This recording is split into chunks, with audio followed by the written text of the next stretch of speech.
Yeah, yeah. Yeah, yeah. Yeah. Look, Wrestling 101, classes in session. Pay attention to the teachings, that's from Andrew and Derek. I mean, these guys making a killing with no competition. Dynamic duo better than the Hardy Boys and the Dudley Boys. Everybody make some noise, mess with them, you get destroyed. They cannot be beat, take a seat. Watch them do their thing on the MIC. Face defeat, they cannot be seen like JC. Oh my goodness, it's a killing spree. This is the one above all, Anthony Gangone, and you're listening to Wrestling IQ 101. Hey everyone, this is Andrew from Wrestling IQ 101. When I'm not hosting our podcast, I'm usually at collarandelbowbrand.com. That's right, Collar and Elbow is the only place that combines wrestling with street attire. And I know what you're thinking, I want to look fashionable too, and I also want to save 10%. So head over to collarandelbowbrand.com and use the promo code WIQ101 and look fashionable and save some money. And now, on with the show. Hey everyone, welcome back to another edition of Wrestling IQ 101. I'm Andrew, and you can listen to Wrestling IQ 101 right here on YouTube by hitting that subscribe button. You can check out past episodes, current episodes like this one, and future ones. Plus, you can follow us on social media at Facebook, Twitter, and Instagram at Wrestling IQ 101. And today I'm sitting with Krissy Vaine. How's it going? I'm great, Andrew. How are you? Oh, I'm so excited to be talking to you. Because you've had an awesome career out here. How did you actually get into wrestling? Oh my gosh, so it's so funny. I am just a little hillbilly from North Carolina. Mm-hmm. So I grew up watching wrestling, and my family watched wrestling, and then I went to a live show when I was 19, and I was like, oh my God, that looks amazing. That's what I want to do. So mm-hmm. I'm very, resourceful, so I started Googling wrestling schools, and that's when I found CWF Mid-Atlantic and Ken Spence's school, and I started with those two and literally started when I was 19. I was fresh out of high school. Wow, yeah, that's really, fresh. Like you said, I gotta ask, it's crazy. Yeah. It's I actually may have been 18. I can't remember because it's been so long, but I was literally I was with my friend. We had just started our first semester of college, and mm-hmm. we went to a live wrestling show, and I was like, this is amazing. I was like, I want to do this. So I still may have actually been 18 when I enrolled. I can't remember. Wow, that's crazy. It's wow. But here you are now. Now you've been doing this for a while, and I remember I was at that show in Rahway for WrestlePro where you took on Chris Statlander with Scarlett. That was crazy. Yep. Yeah, and that's 19 years. That was a few years ago, and mm-hmm. COVID sort of slowed us all down. So that was probably 18, 19 years later. Yeah. It's literally been a long time in and out. But I love the wrestling business, and mm-hmm. with my husband being involved, I'll probably always be involved to a point. It's just and what a life! It's been so much fun. Yeah, and it's been crazy because you've been everywhere. Deep South. WWE. Everywhere in between, right? Lucha Libre USA. Yeah, and ARW. This is crazy. You really have been hitting the spots. You won championships and stuff like that. This has been pretty awesome for you. This has been pretty cool. It's really been fun, and the older you get and the more wisdom you acquire. Mm-hmm. It's so funny that things just come back around full circle. And I took a little break. I was modeling at HSN and kind of wasn't so I shot Lucha Libre and then was out of the business for 8 years because I was offered something full time at Home Shopping Network mm-hmm. in fashion and beauty for modeling. So I was pretty much lived there for 8 years. Ryan was still with WWE that whole time. Then we got pregnant, and then obviously I couldn't do a crazy schedule anymore. So I was like, okay, I feel like the wrestling business is calling me back in after I had my little one. Yeah. And oddly enough, Ryan's contract ran up during this time. I started retraining, and I went out and did WOW too during all of that. It just hasn't aired on television. Yeah. When I first came back, I don't know how these things happen. So they called me for WOW, and we went out and shot a season of that. It just hasn't aired on TV. But now it's amazing because Ryan's contract ran up, and now for the first time since we were at Deep South together, we're getting to do shows together, and we bring the little one, and it's so much fun. That's awesome. I mean, that's really fantastic to hear. And I love WoW. I mean, I was going to ask you, I mean, you know, back when you started, right, women were having, 5-minute matches in, like, WWE, maybe, if that, 3 to right? 5. Yep, yeah. 3 to 5 TV. Yep. Yeah. And now, right, like, women are main eventing. I mean, it's not just, the bikini contest. Like, these women are kicking ass. And, luckily, there's a show like WoW. It's an hour on Access TV, and it's just women killing it. I mean, that must be exciting to see the evolution of women. That's one of the reasons why I wanted to come back, is because I sort of felt out of place when I was younger because I never felt comfortable doing any of that. But you're right, that was the season that we were in wrestling. And I always kind of skirted my way through and was able to get by. I think I did one bikini contest, but I didn't actually take off my robe, and I got to, heel it out. But that was not a good alignment for me in wrestling at that time. It's much, much better now, where the women are empowered and athletes, and the focus is on, telling the story of the match, and it's not just on what they look like. And I'm all for people being babes, but be a babe, but also be an athlete. So it's a perfect time for me to be back involved with it, because you're getting both now rather than just one or the other. Yeah. And now that you're back in, who are some of the women that you're eyeing up that you want to compete with? Because, this is like a whole new world. I mean, these women, they're kicking ass. Yeah, so I was really excited to work with both Chris Statlander as well as Scarlett. That was because I knew that they were really, kind of people were talking about them on the independents. Tessa Blanchard, obviously people talk about. Yeah. Diamante, I worked with her at WoW, and it was amazing. And Kiera Hogan, so honestly, I've gotten to work with a lot of them already. Then Jazz is coming to ARW next month, so I'm hoping and praying that I'm involved in that. I don't know yet. But who's involved in that? But I'm hoping and praying it's me. I'm what do I got to do to work with Jazz around this place? You might have to be like Babe Ruth and call your shot, right? Just point at her and be like, and I'm who do I got to politic around this place? Set up. So I'm hoping and praying that I'm involved in that somehow. Yeah. Now I know you mentioned HSN just prior, but my girlfriend loves to shop. I have a mom that loves to shop. My grandma, when she was so ill, she was shopping. When she couldn't even go to the mall, she was still shopping on HSN and QVC. They're having things shipped to the house. Yeah. I mean, all the women in my life love to shop. Yeah. Is it hard not to leave without the stuff? Do they give you the stuff after you're done modeling it with? So a lot of times with beauty stuff, yeah, and I was a big beauty model. I did a ton of beauty stuff. So a lot of times with beauty stuff, you do get the stuff. With fashion, we would get discounts, and we had our employee cards where we could go to the employee store and get discounts. Oh, wow. So that was really nice, too. And I got to model, I modeled for Serena Williams there. I modeled for Juliana Rancic. I modeled for the lady who designed Vicky Teal. She used to design. She designed the Pretty Woman dress, that red, everybody knows what that dress looked like. She designed that dress. So I got to model after I'd been a wrestler for 10 years. I got to model and do all these amazing things with it's very similar to wrestling, but different. I don't know. It was awesome. But then when I had my little one, because it's live television 24/7, I just can't. You can't do that when you're a mom because you can't sleep. I got to sleep when the baby sleeps. Yeah. I can't be up all night modeling on TV. But it was an amazing. And I still pop in on occasion when things work out. If they say, "Hey, Kristen, we have a 9 a.m. show. Do you want to come and do it?" Of course I'll go, but it's just not that often anymore because it's a tough schedule. Those girls, it's so similar to wrestling, how after a show ends at midnight, you're driving for 3 or 4 hours because a lot of times our call times would be midnight, and we would model for 24 hours. Wow. You'd be, the same thing, shows over and over all day. It's called the Today Special. So say it was, jeans for Juliana Rancic. You'd start at midnight, and then you'd finish at midnight the next day and have 2-hour gaps between. Holy crap. Yeah, it was a tough schedule. schedule. That is but it nuts.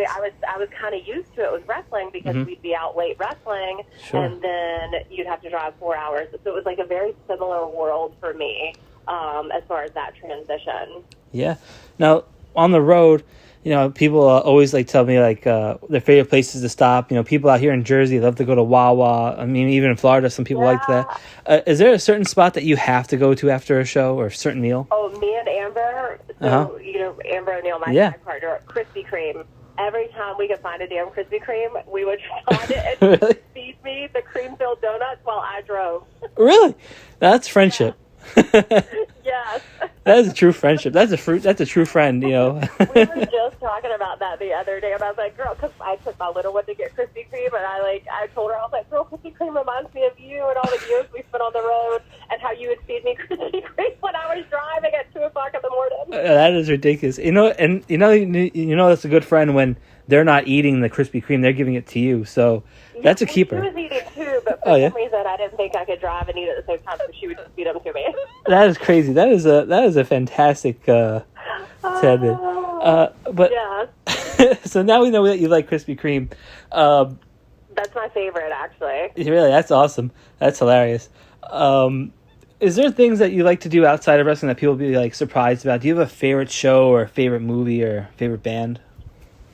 So I'm not big on television anymore. I pretty much stopped watching television about 10, 12 years ago. Wow. I did recently get into Manifest, and that took like 3 days away from my life. I was like, this is why I don't watch TV, because I did nothing but watch TV for 3 days.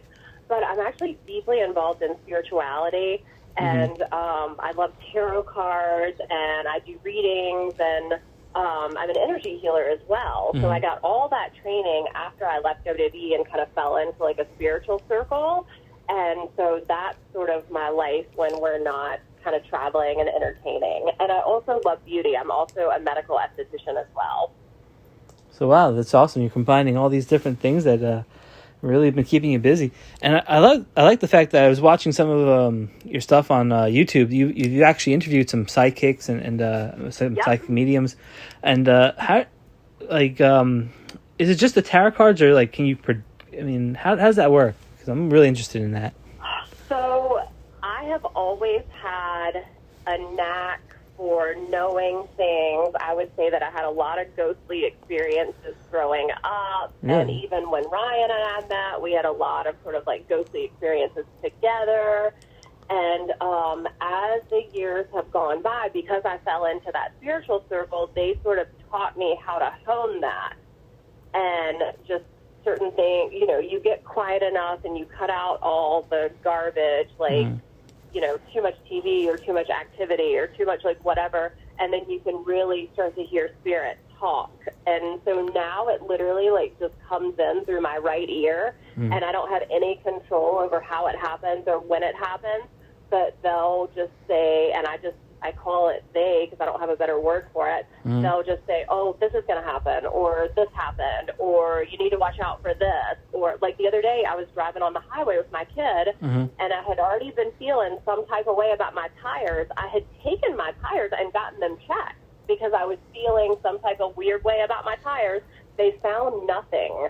So I was like, okay, well, it's safe for us to drive. I got on the highway. We were going like 70 miles an hour, and something said, get off the highway now. And I was like, ooh. And then I tried to ignore it, and it was like, get off the highway now. And so I pulled off, and there was a razor blade in my tire, and we went flat within about a minute and a half. Oh, my God. But I was able to get off. So it's just weird. Like, psychic is kind of a weird word because I think everybody has those abilities, and you know, you just have to kind of tune into it and get to know it. But mine has gotten really, really, really strong over the last few years. That is incredible. And luckily enough that, you know, you listened to that inner voice because you pulled over pretty well. I mean, 100%. And that's just one of like a bazillion stories. Like things like that are always happening for me. Like that.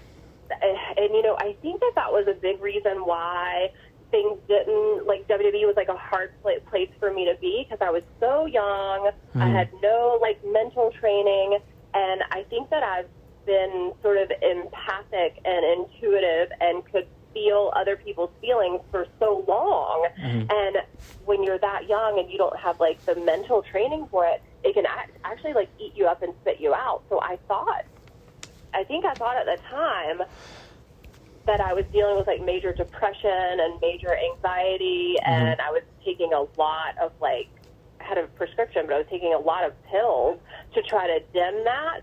In reality, it's my strongest point.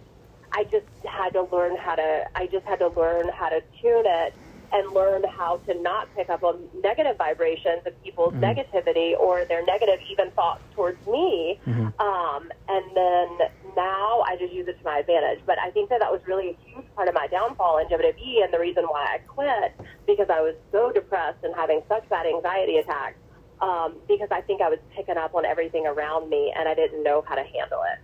Wow. I mean, that's awesome. I mean, that's really deep, and it's awesome to hear that you've grown into this and you've embraced this spiritual thing of that.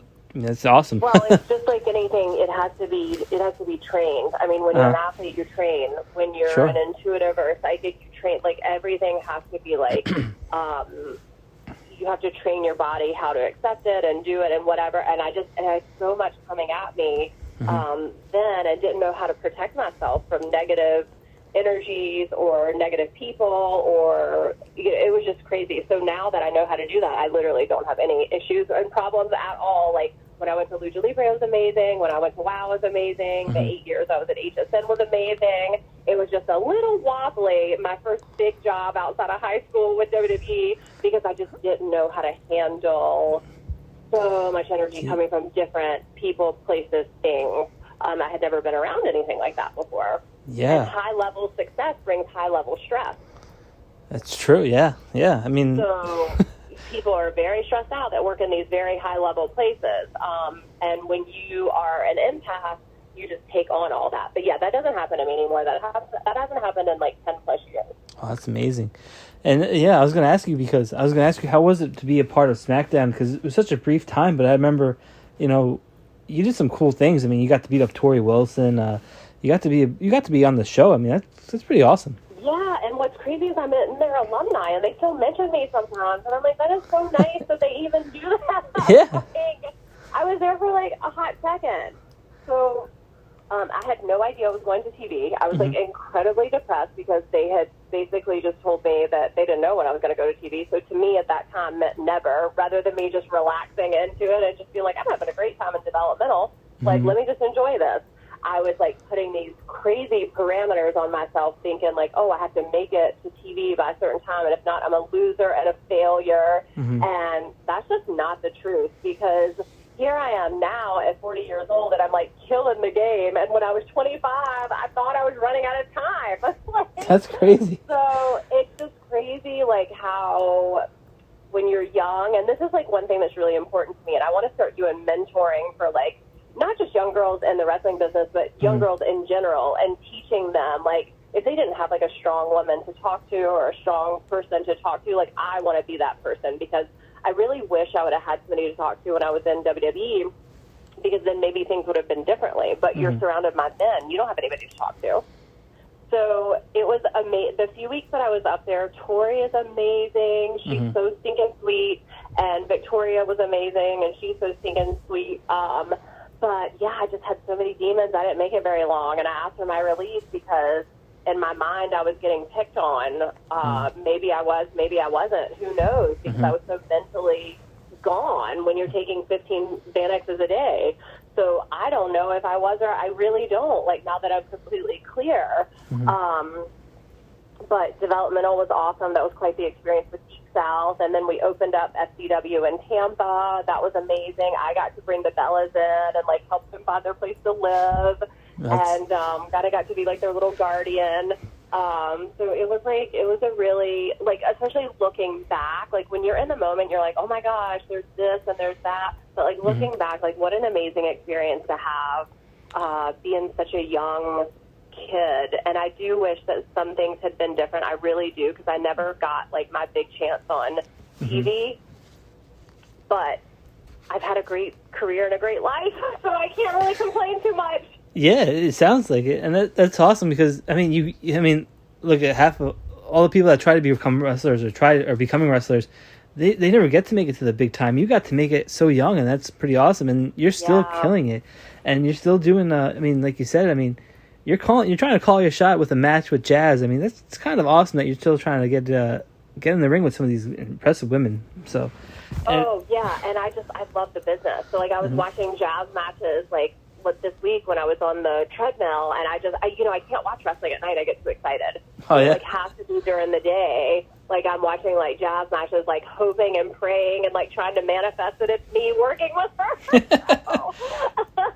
And I'm so glad that you mentioned Victoria before, because she is the sweetest woman on the planet. I got to meet her. She's so sweet. She is so awesome. So sweet. She's like the only person that actually texted me after I left and like tried to check on me. Like she's like the only one. Yeah, she, and like I'll be honest. I mean, we were at a convention with her, and she was a couple tables down. She was like the life of the party. I was like, holy crap! Yes, she is. Like she was amazing. I expect to run into her now that I'm back, like around the business. But you'll never forget in like really hard times. Mm-hmm. Like you'll never forget like who actually like checked on you. Yeah. And she was one of them. And I'm sure she doesn't remember, but I do. So. Yeah, and it's kind of awesome because if you go to like a wrestling show, like an independent show, you get to meet the fans. You still do conventions. Do you like meeting the fans? Yeah, my husband has always been really good to like always be like, the fans are the reason why we're here. So I think that was why COVID was so hard for everybody, because like the fans are like the heartbeat of what we do. Yeah. The show that we do with ARW once a month, Atomic down here in Melbourne, those fans are like nothing I have ever seen. Like they're like ECW fans. They're like hardcore, really? Like so, like their hearts are so in it. They come to every show. It's like a cult following. And so to go work those shows, and we're here in Florida, so they're only like 2 hours from us, are just, it's the heartbeat of what we do. It really is. And I did a little spot show a few weeks ago, not for Atomic, and it was not the same because the fans make it for us. Like they make you, like their energy makes you perform better. Their energy makes you like step it up. Their energy helps your entrance be like, blasé to like a +10. Like the fans are the heartbeat of what we do. Yeah, and I'm glad you mentioned COVID, because that must have been weighing on you too, right? Because you're not going out as much. You're not seeing the wrestling fans and stuff like that, right? So we were lucky because we were in Florida, so we never totally got like locked down. I think, but maybe 6 or 8 weeks. Wow. So we were lucky in that way. We were able to get to see people in our community and at our pool and like all that kind of stuff. So we were lucky. We weren't completely like stuck away in a house all by ourselves like for months at a time.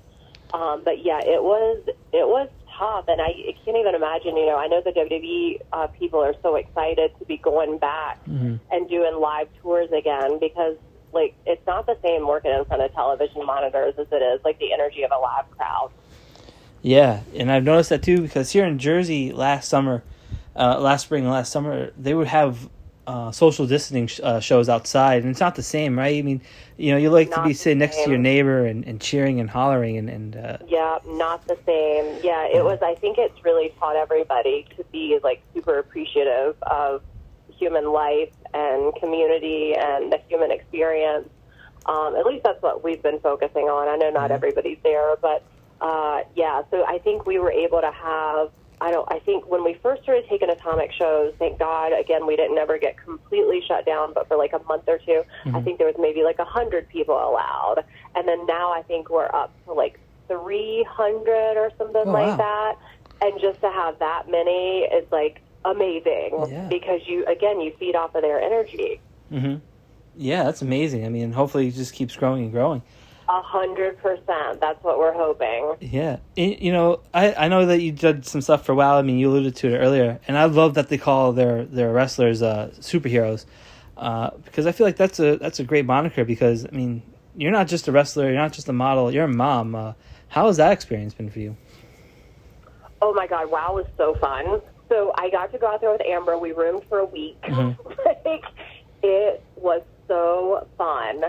because that was so when you do like a production like that and it's like a Hollywood production versus like a wrestling production, it's different because Hollywood is just different than wrestling. They're two different worlds. You're treated differently. Things are different. So we were treated like little celebrities. Like, it was amazing. It was like I would go back again tomorrow, like in a minute. I would, now that my little one's older, though, I would take my family with me this time because I went by myself, and it was, honestly, it was really tough without my family there. But they offered for them to come, but I just thought mine was still a little too little to travel like that. But now he's old enough to where he could go easily. But, it was amazing. And our outfits and our costumes, like, I pray it gets put on air somewhere because, the makeup and the hair and the costumes were so amazing. Yeah. And I've been pretty fortunate. I've got to interview the Lioness, the Beast, Selena Majors. I mean, I've been pretty fortunate to be doing a little stuff for a while. But I can't wait to see what you do in there because there's some incredible women. Yeah, Lioness is, hell of an athlete. The Beast, hell of an athlete. Yeah. A lot of those girls, even though they did not have wrestling backgrounds, I was super impressed and all so sweet. And Bambi Selena is one of the first people I met in the business when I was like 18 or 19, so I've known her for forever. And she was actually, her and Malaya were the ones who brought me out there because they have always thought so much of me, and so when they had a spot open up, that was how that happened. And I just been thinking to myself, how does this always happen to me? Like, right place, right time, destiny. Like, what is this? It's amazing. Relationships through the years, who knows? But it was an amazing experience. And like I said, I just hope I hope it airs on TV. Yeah. Because it was awesome. Yeah, I hope so too, because I was a big fan of WoW on TV. Let me ask you this. Do you prefer teaming up with Amber, or do you rather face her in the ring? Because I know you always hit your friends a little bit harder, right? No, I prefer to team with her. Really? We just, we don't even have to talk, and we just know what the other one's going to do, and we can eyeball each other, and definitely team with her. There's nothing more fun than teaming with your best friend. Oh, that's awesome. Yeah, nothing. And I really want her to come back and do something, just one or two little things with me, and do Team Blondage one more time, because it's just, she is so special to me. But she's in a different space right now, and so I respect that. But I'm going to see her at WrestleCade in a few months, so I'll be trying to convince her to come back and do a little run with me. Oh, that'd be fantastic. That'd be absolutely awesome. And the people here, they're listening. You have so many great matches. I mean, with Jillian Hall or Angelina Love. Right now. Just a few months ago, right? You and Roxy. She was your protege, right? Yep. And now you guys are falling out or something. Yep. So now it's just me. Now it's just me. I just had a little group, and now that group has dissipated, and now I'm just, what did I say? I said, this is a one bitch train, and her name is Krissy Vaine. Oh, my God, wow. I got rid of everyone. And that's fun, because I have kind of always been with people a lot in my career. At Deep South, I was sort of with Lauren, Angel, who's still one of my best friends to this day. I was with Amber a lot of times. So a big part of, I think, the second go around for me is it's more the third go around for me is kind of being okay on my own and standing in my own power, because it's harder to go out there by yourself. It's easy to go with a group. It's much harder to go out there and be judged just you. So I'm kind of taking on that as a challenge this time, is to go out there and be in my full power. How was it winning a championship? Because sometimes those are big accomplishments for a wrestler. Yeah, that was actually my first singles one that I can really remember. I think it says in my Wikipedia that I had one other one by myself another time, but I don't really remember. It may have been a one-shot thing. So that was a big deal for me, not because I'm a belt mark, but because of everything that I had been through in the last 20 years. And then my entire family was there. My little boy was there.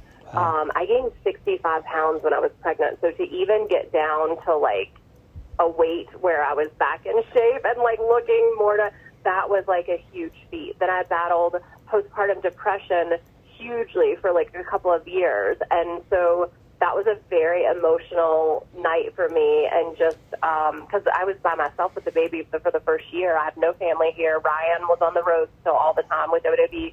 So it was like the first couple of years of being a mom were a struggle for me.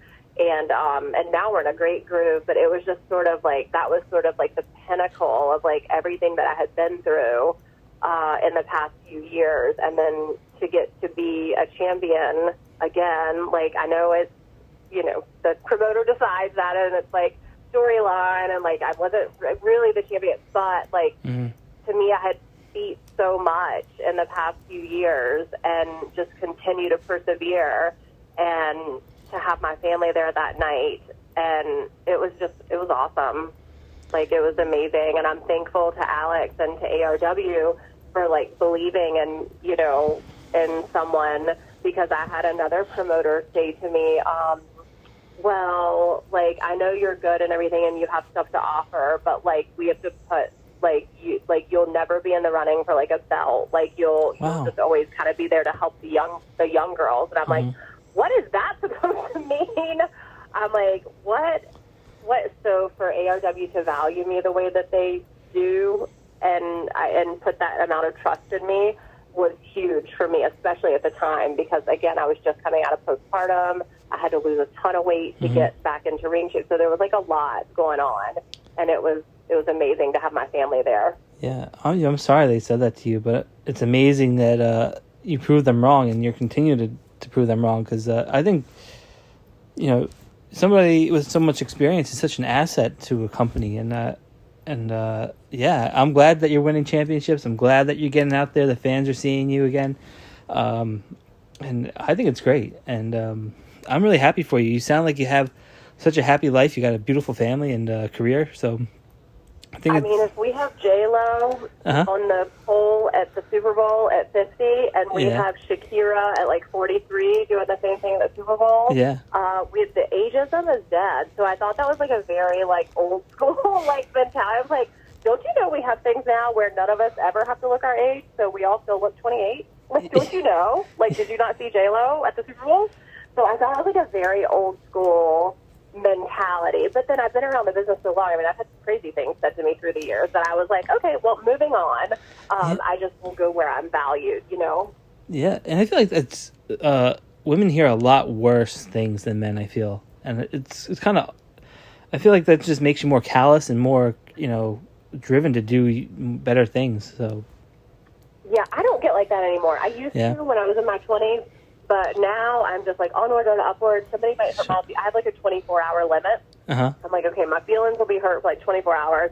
And then I just put on my big girl britches and like carry on. I don't linger on things anymore, because I think the lingering is what causes so much poison, anxiety, and depression and all that kind of stuff. Sure. So like I don't linger anymore. If somebody doesn't value me, and that's the same with like, regular work, like at my med spa job, like. If you don't value me, I gotta go. But I have an amazing med spa job too. So yeah, life is really good. That's awesome. Honestly, if I could tell anybody anything, I'm like, life gets better and better through the years as long as you work on yourself and bring in consciousness and self-awareness, and you do good by people. Life just gets better and better. That's amazing. And Krissy, where can people get you on social media if they want to connect, if they want to see upcoming matches and stuff like that, or see where you're going to be? So I am on Instagram at magical.krissy. It's MAGICAL .Krissy, KRISSY. That's also what my Facebook page is. And yeah, those are the two best places. I don't really do Twitter. I have one, but I don't really use it. Okay. So those are the two best places. And I try to always post about matches and all that kind of stuff, because I know that there are people, out there who want to know. Awesome. And thank you so much for taking out the time and doing this interview. I mean, it's really been awesome to hear from you, and I can't wait to maybe do this again one day. Yes, thank you, Andrew, for having me. And for me... And thank you, everyone, for listening. Yeah, of course. Thank you to our listeners. And for me, this has been Wrestling IQ 101. You can follow us on Facebook, Twitter, and Instagram at Wrestling IQ 101. You can listen right here on YouTube. If you hit that subscribe button, you can go back into our archive and check out past interviews. You can listen to this current interview, and of course, future ones that are going to be coming out soon. And for everybody else, we will see you very soon.